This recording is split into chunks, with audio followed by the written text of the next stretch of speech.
తెలంగాణ సాంస్కృతిక సారథి కళా బృందం వచ్చింది కాబట్టి దయచేసి ప్రజలందరూ ఇక్కడ గ్రామ పంచాయతీ వద్దకు రావాలమ్మా. దయచేసి పరిసరాలన్నీ పరిశుభ్రంగా ఉంచుకోవాలి. ఎందుకంటే మన ఇంట్లోపల ఇల్లు వాకిలు ఎంత పరిశుభ్రంగా ఉంచుకుంటామో ఇంటి చుట్టుపక్కల కూడా చెత్త చెదారం మురికి నీరు నిల్వ ఉండకుండా చూసుకోవాలి.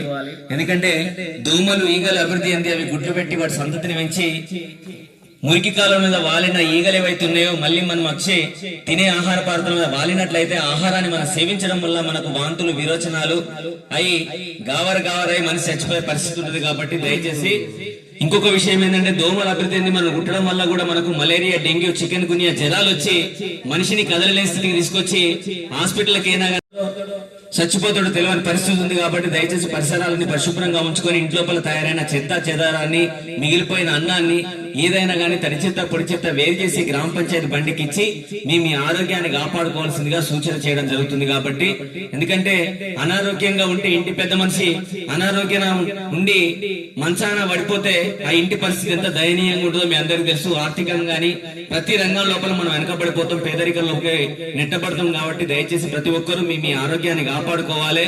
కొంచెం జ్వరం రాగానే ఖచ్చితంగా హాస్పిటల్ చూయించుకొని మీ ఆరోగ్యాన్ని కాపాడుకోవాలని చెప్పి సందర్భంగా తెలియజేస్తూ ఇంకొక విషయం ఏంటంటే ప్రతి ఒక్కరూ బండ్ల మీద వెళ్ళేటప్పుడు కొంచెం జాగ్రత్తలు తీసుకోండి. ఇంటి పెద్ద మనుషులు గాని ఇంట్లో మన పిల్లలు గాని వాళ్ళు బయటకు వెళ్ళేటప్పుడు బండి మీద వెళ్ళేటప్పుడు ఖచ్చితంగా హెల్మెట్ ధరించి బయటకు వెళ్ళాలి. అతి వేగంగా వెళ్ళొద్దు, ప్రాణాల మీదకి తెచ్చుకోవద్దు. ఏదైనా యాక్సిడెంట్ అయ్యి మనిషి చనిపోయినా గానీ ఆ ఇంటి పరిస్థితి ఎంత దారుణంగా ఉంటుందో మీ అందరికి తెలిసిన విషయమే. కాబట్టి మైనర్ పిల్లగాళ్ళు పదార్థాలు తింటారు కాగానే పిల్లలకు బండ్లు ఇచ్చి ఊర్లకు పోయి రమ్మని చెప్పి పంపిస్తున్నారు.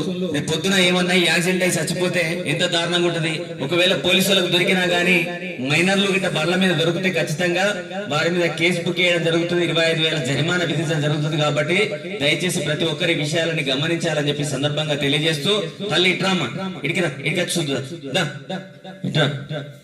కాబట్టి ప్రతి ఒక్కరి విషయాలని గమనించండి. వీటి మీద అవగాహన కార్యక్రమం నిర్వహించడానికి రావడం జరిగింది. కాబట్టి ఈ కార్యక్రమాన్ని ఉద్దేశించి మిత్రుడు పంచి ప్రవీణ్ గలం లోపల ఒక మంచి పాట విందాం.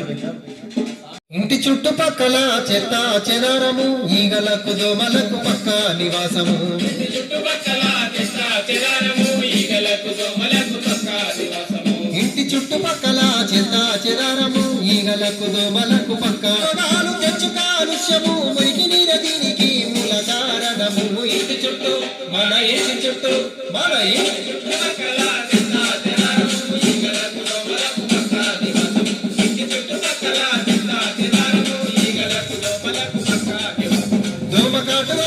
కొత్త కొత్త జబ్బులు దావకాలకెళ్ళి దారవయ్యాలి డబ్బులు.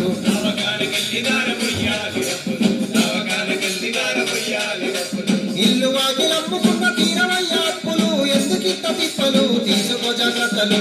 ఇంటి చుట్టూ మన ఇంటి చుట్టూ మన ఇంటి చుట్టూ పక్కల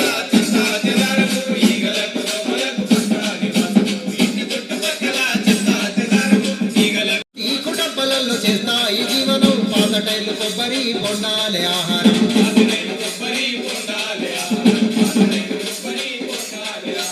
పొద్దు మాపు పోటీ పాడి చేస్తాయి సంసారము. అందులోనే గుట్లు పెట్టి పెంచును సంసారము.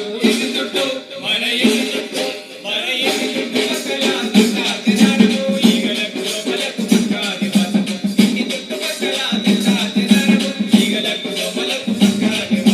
పరిసరాల పరిశుభ్రత యోగక్షేమము. పాటించబోతే నీ ఇల్లు ఒళ్ళు నష్టము.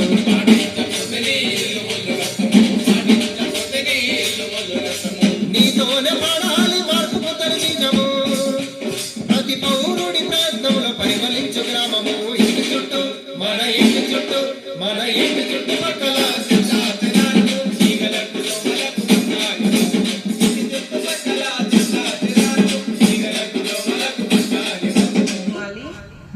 ప్రతిరోజు గ్రామ పంచాయతీ చెత్త ట్రాక్టర్ ఇంటింటికి తిరుగుతుంది. కాబట్టి తడి చెత్త పొడి చెత్త వేరు చేసి కంపల్సరీ ట్రాక్టర్కి అందజేయాలి. ఎవరు కూడా ఇంట్లో చెత్త నిల్వ ఉంచుకోవద్దు. Plus drain మోర్లలో పాడేయకూడదు. దానివల్ల చెత్త అక్కడే ఆగిపోయి నీరు నిల్వ ఉండి దోమలు తయారవుతాయి. వారం రోజులు నీళ్లు నిల్వ ఉన్నాయంటే అక్కడ కంపల్సరీ దోమ తయారై ఆ దోమల ద్వారానే మనకి జ్వరాలు, మలేరియా, డెంగ్యూ లాంటి, చికెన్ గున్యా లాంటి జ్వరాలు వస్తాయి. కాబట్టి నీరు నిల్వ ఉండకుండా మనం ప్రతిరోజు ప్రతి శుక్రవారం డ్రై డే కార్యక్రమం కూడా నిర్వహిస్తున్నాం. ఎందుకు? నీరు నిల్వ ఉండడం వల్ల దోమలు తయారై జ్వరాలు వస్తాయనే ఉద్దేశంతో. కాబట్టి డ్రైన్లలో కానీ చెత్త కానీ వారానికి ఎక్కువ ఇంట్లో ఉంచుకోకూడదు. Okay, thank you. ఓకే మరి